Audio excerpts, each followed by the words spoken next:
Hi, this is Evelyn Guo from Section A06.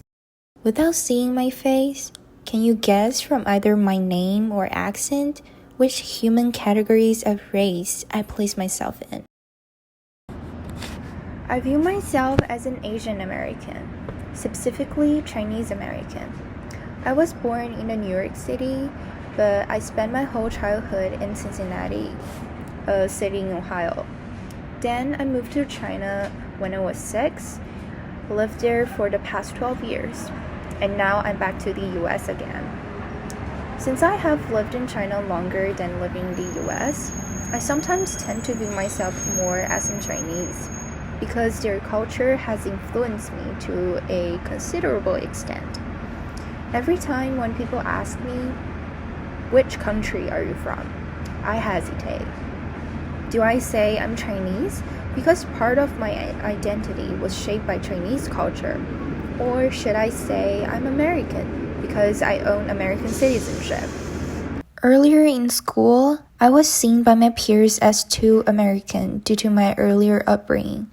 At that time, I often questioned where I truly belonged to and struggled to reconcile the diverging aspects of my identity. However, as I gradually grew up, I realized that my dual identity as both American and Chinese can serve as a bridge, dispelling misconceptions about stereotype Americans held by locals, thus promoting cross-cultural understanding on a small scale.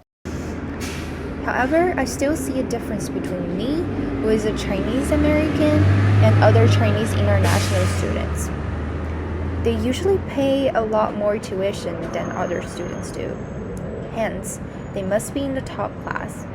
Most of the Chinese international students I know, their families own companies, so they don't have great academic pressure from their parents, as they can just go back and continue doing their family business. In contrast, most of them don't care about grades, hang out all day long, while I work much harder than most of them do. Because I have a mother who's a college professor, she puts a great pressure on my grades. Because she's smart, so she expects me to be smarter than her. Hence, for me, there's a lot of pressure to live up to parents' expectations. Moving on to Section 2, Retrospective Analysis. In Week 7, one important concept that I've learned is racialization. From my understanding, racialization is the process of categorizing a certain group into a particular race. In other words, a certain group of people are designated as being part of a particular race. I believe this is an important concept because it helps people to understand the formation of their identities and how the process can influence racial demographics. In Week 7, we explored race and immigration history in Hawaii in the 19th century. At that time, the Hawaiians, Asians, and Portuguese took up the majority of Hawaii's population, while Americans and Europeans only played a small portion. However, as Dr. Sasaki has pointed out in her lecture, in order to increase the white population, people like Lawrence Thurston, a prominent president of the Republic of Hawaii, had racialized Portuguese from being seen as non-white to as Europeans, therefore white. I feel that was terrible. Portuguese at that time did not even have the phenotypical traits as white, but they were manipulating Hawaii's racial demographics and putting Asians into an inferior position of the hierarchy. On the other hand, in Week 9, one important theory that I've learned is that the construction of criminality and policies are influenced by race. I believe this is crucial to learn because it elucidates that different racialized bodies are receiving less protection than they deserve. And white entitlement and other people's crimes, Lisa Mary Cacho claims.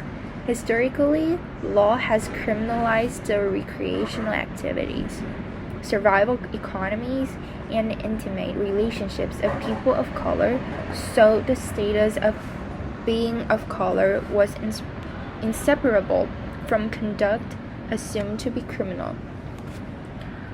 From this sentence, we can see that people of color and undocumented migrants are viewed as illegal or criminal inherently.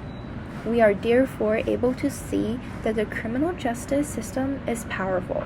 It assigns value and valueness on people, but it is racist.